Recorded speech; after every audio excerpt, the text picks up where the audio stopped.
बिहार से इस वक्त की बड़ी खबर आ रही है। हम अपने दर्शकों को बता दें कि बिहार के भोजपुरी के सुपरस्टार खेसारी लाल यादव ने अपने ट्विटर हैंडल पे ट्वीट कर एक बार फिर से बिहार पुलिस पर सवाल खड़े किए हैं।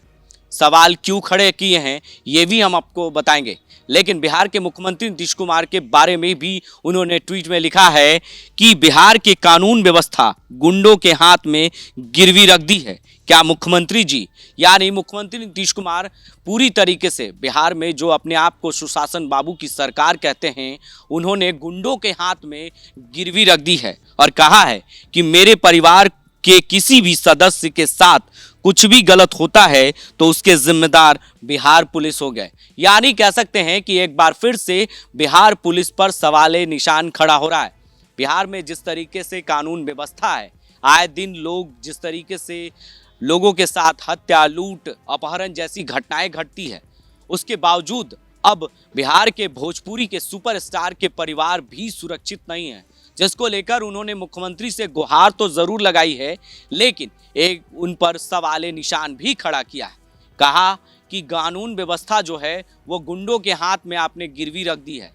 यानी कह सकते हैं कि भोजपुरी के सुपरस्टार खेसारी लाल यादव ने ये सब बातें अपने ट्विटर हैंडल पर ट्वीट कर लिखा है और उन्होंने मुख्यमंत्री नीतीश कुमार को टैग भी किया है।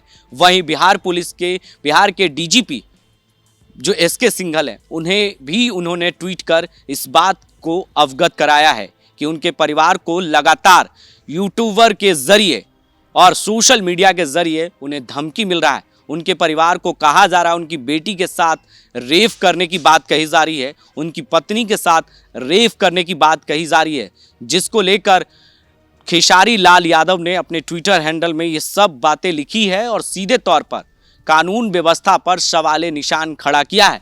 कहा कि बिहार में कानून व्यवस्था नाम की चीज़ है ही नहीं। अगर कानून व्यवस्था है भी तो वो गिरवी रख चुके हैं गुंडों के हाथ में।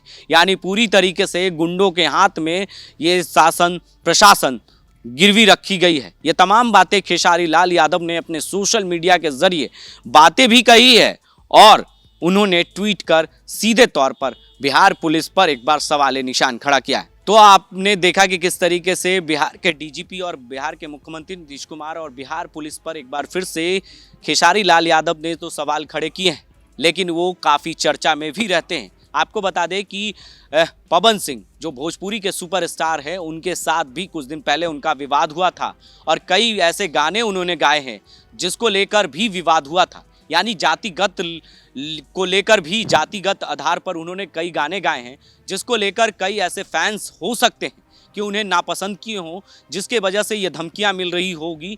लेकिन ये हम नहीं कह सकते, ये अभी जांच का विषय है। पूरी तरीके से जांच होने के बाद ही पता चल पाएगा। आपको बता दें कि खेसारी लाल यादव जब अक्षरा सिंह के साथ लगातार बैक टू बैक कई गाने उन्होंने गाए और उसके बाद कई फिल्में की, जिसके वजह से पवन सिंह को ये बात अच्छी नहीं लगी, तो उन्होंने धमकियां देना शुरू किया था और दोनों खेसारी लाल यादव और पवन सिंह के बीच सोशल मीडिया के जरिए कई गाली गलौज भी हुए थे। लेकिन ये मामला पूरी तरीके से ठंडे अवस्थे में चला गया। लेकिन एक बार फिर से पवन सिंह कहीं ना कहीं सुर्खियों में आ चुके हैं, उनके परिवार सुर्खियों में आ चुके हैं और जिसके जरिए यानी उन्हें धमकियां मिल रही हैं, उनके परिवार को धमकियां मिल रही है और उन्होंने मुख्यमंत्री नीतीश कुमार को कहा है ट्विटर हैंडल से ट्वीट कर कि आपने गुंडों को गिरवी रख दी है। अब बिहार की सुशासन बाबू की सरकार को गुंडे के हाथ में यानी रख दी है आपने पूरी तरीके से कानून व्यवस्था। और बिहार पुलिस से सीधे सवाल किया है और कहा है कि जो कुछ भी अगर मेरे परिवार को कुछ भी होता है तो उसके जिम्मेदार बिहार पुलिस ही हो सकती है। आगे की अपडेट्स के लिए आप बने रहें देश न्यूज़ के साथ और देखते रहें देश न्यूज़।